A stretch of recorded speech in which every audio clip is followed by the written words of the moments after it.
We continue, and I decided to move on to the topic of creating and using functions as soon as possible. Simply because we already used them and will use them every day. And in the previous video, I gave a hint about passing keyworded arguments to the format method. And I think it's time to take a closer look at them. So, the functions. In fact, almost from the first video, we have already used them. These were print, dir, type, int, string, round, id. And also we used a bunch of string methods, which are also functions. What is a function? A function is a named piece of code that does something. The main idea of the use is exactly the same as for variables. Only unlike variables, which so to speak store some value, functions do something and can return to us the result of the work, which we can assign to a variable as the value. Likewise, the use of functions is necessary so that our code contains fewer repetitive pieces. By using functions, we reduce code redundancy and make our code more dry. Actually, one of the criteria by which you can determine that it's time to finally create some function is the presence in our code of two or more identical pieces that do the same job. For example, in the previous videos, we create some strings that were fields with data according to a certain pattern. Now I want to use my hello world script. You can create a new one, and let's create variables and assign them the same values. Movie will be avatar, rating 100. And now I'm creating a template string. F string notation, movie.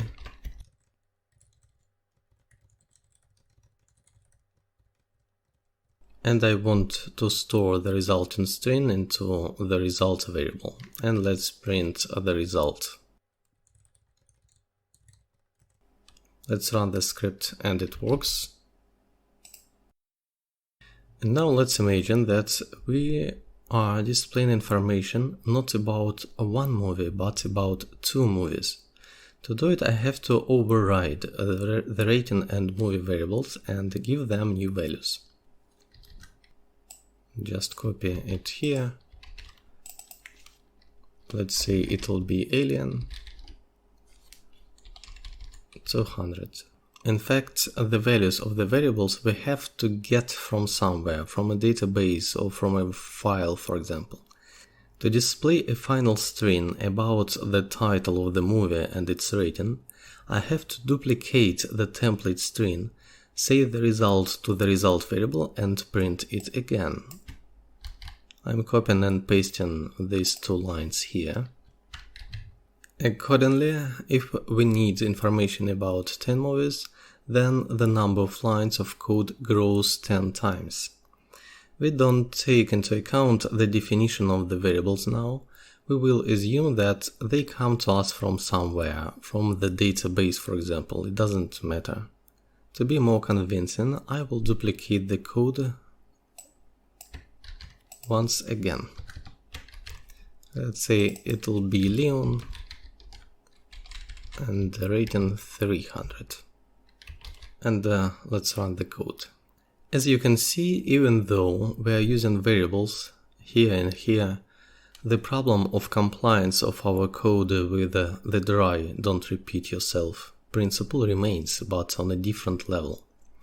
That is, if we change the format of output, for example, we decided to change the places of the rating and title, then with this approach we will have to change the result lines 3 times. But as you know, this is a completely non-flexible and non-productive solution that violates the dry principle. All this mess can be simplified by writing a function. Just like with variables, we have to choose a name for the desired piece of code for these 2 lines, and then call the function by its name in the place we need. The idea behind using functions is exactly the same as when using variables. I want to comment out this code, and I want to start with something extremely simple. I'm gonna write a function that will print a greeting. To create or define a function, we have to use the def keyword, define. Then we have to write the name of the function. Let's say it will be the greet function, then parentheses, and a colon. After that, we describe the body of the function by indenting 4 spaces from the left edge. Modern editors can indent for you. I use the tab key and my editor converts one tab to 4 spaces. Indentation in Python is very important because it affects the logic of program execution. It defines blocks of code. We will talk about it a bit later. Okay, I have defined the greet function, and in the body of the function I have to write all the instructions that Python will have to execute each time this function will be called. In this simplest version, I want to call here the print function and pass into it the hello world string. To execute the code written in the body of the function, I have to call the function. To call a function means to use its name and put parentheses. Greet parentheses. Let's run the code. Hello world. After that, wherever we need to perform the necessary actions, we just need to call this function. Why is this cool? Because the code is becoming more universal, and now if we need to change the greeting message, you only need to do it in one place, in the body of the greet function. Functions can take arguments, that is, some input data on which the function will perform its actions. Let's modify the greet function a bit, and this time it takes an argument, the name of the person to greet. In parentheses, I have to specify the name of the local variable that will be used inside the function, name. These local variables that we create when declare a function are called function parameters, and accordingly in the body of the function I replace the variable part of the code with the name of the parameter.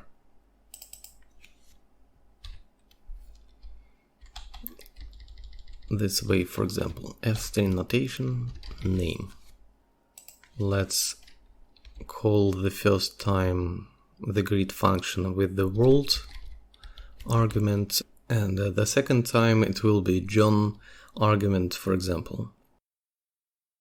10 seconds ago I said that I was passing an argument to the function, and a minute ago I was talking about function parameters. What is the difference between function parameters and arguments? Parameters are local variables that we specify when we define a function.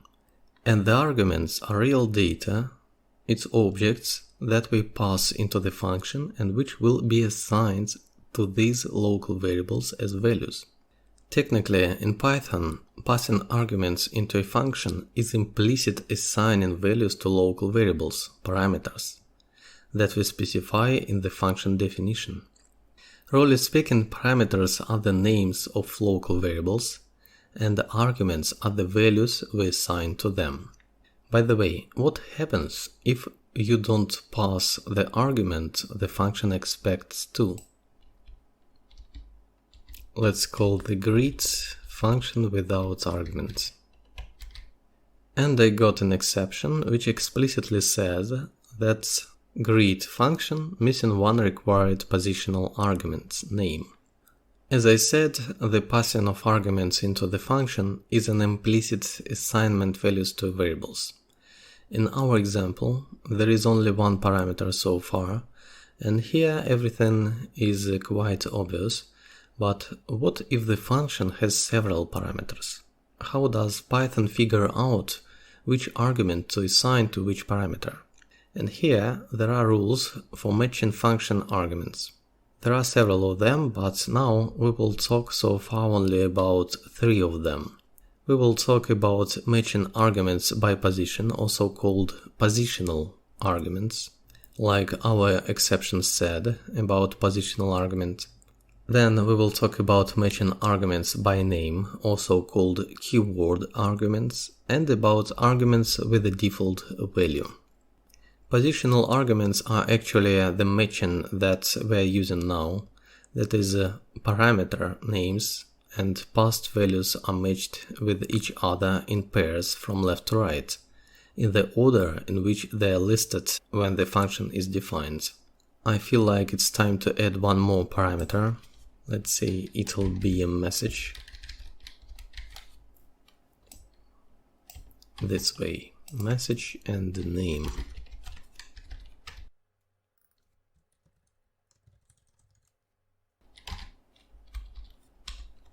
And I'm calling the greet function and passing it to it 2 arguments. The message will be goodbye and world. I don't know. Let's run the code and we can see our message. And here, as we can see, the arguments are matched to the parameters precisely by position. The goodbye string as the value goes into the first local variable to the message variable. That is goodbye I pass first and it's assigned to the first parameter, and I pass the world string second and it goes into the second parameter, into the name parameter. And accordingly, the order in which positional arguments are passed into functions does matter. That is, if we swap the world and goodbye arguments when we call the function,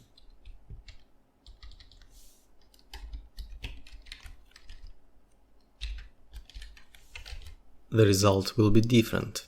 Sometimes this is important, so we have to keep eyes on it. Likewise, because of this pairwise matching of parameter names and values, it's important that the number of arguments that we pass into the function match to the number of arguments that the function itself expects from us. If there is a mismatch in the number of arguments passed in, more or less, we get the corresponding exceptions. If I take one away, for example, the last one, I got the same exception that's missing one required positional argument name. Let's return it back and add another argument. And let's run the code. And we can see that the greet function takes 2 positional arguments, but 3 were given. The second case, keyword arguments.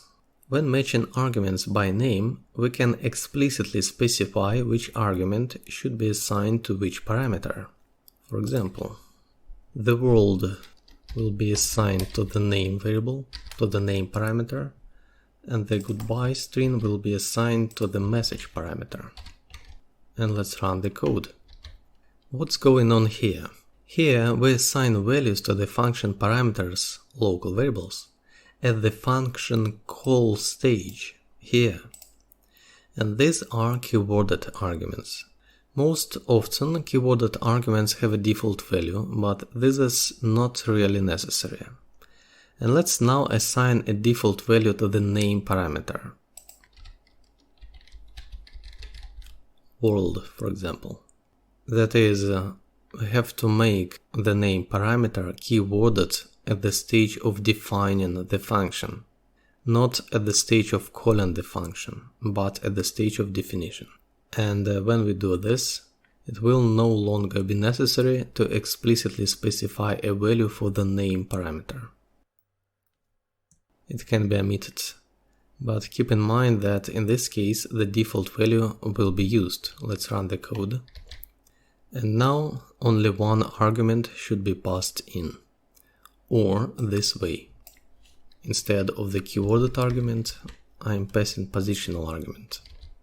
In regard to this notation, when some function parameters have default values, we need to first pass into the function the positional arguments and only then the keyword at once. That is, the colon of the greet function like this. Message will be hello, and the name will be John. If I first pass the keyworded argument and then the positional one, it will cause an exception. Positional argument follows keyword argument. And I want to notice again that Python passes into the function the values of arguments. Let me define two variables.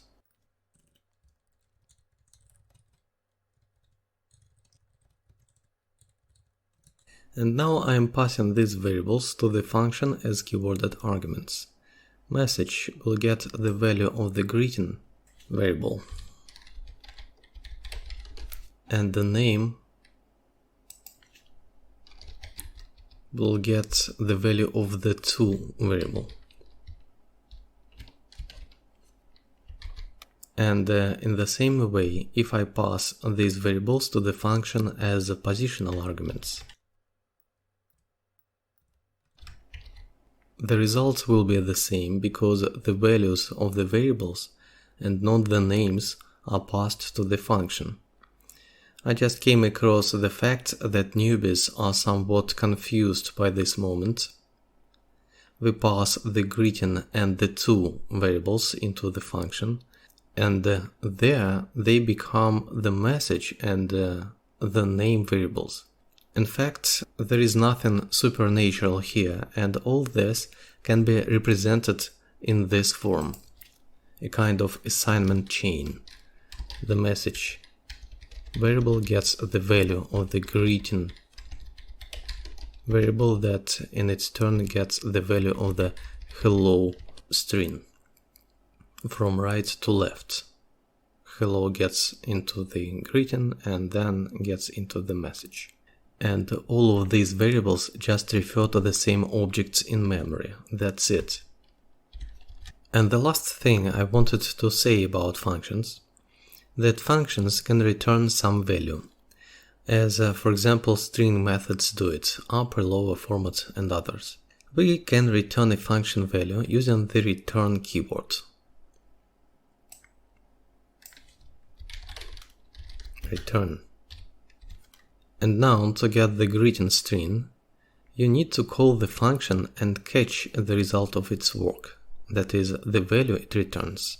So let's create a variable g. I want to remove it. That gets the result of the greet function. And let's print it.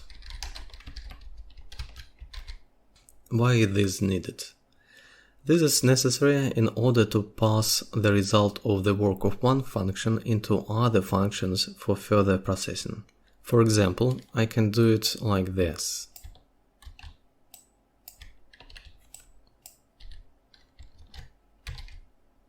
Functions can be called by chaining. In this case, the result of the greet function is evaluated first, then it is passed into the print function as an argument. We move from right to left. Similarly, you can chain methods of strings. For example,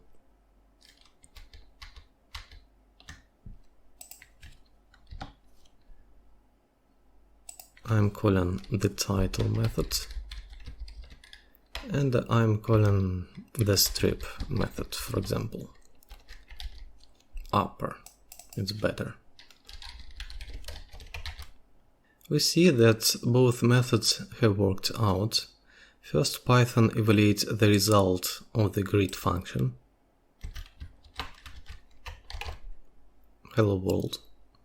Then the result of this expression, the result of the upper method, this expression, hello world, and then the rest, the strip method. Let's add some spaces. We can't see it here, only in terminal. Nevertheless, the strip method works. And with methods, evaluation runs from left to right. By the way, I forgot about the movie rating function here, this part. Well, let's this be a little homework. Here I have mentioned the local variables. Yes, there are also global ones. And these concepts are related to the topic of scopes and namespaces, which will be discussed in the next video. If you like the video, please leave a like and subscribe to the channel. Thanks for watching.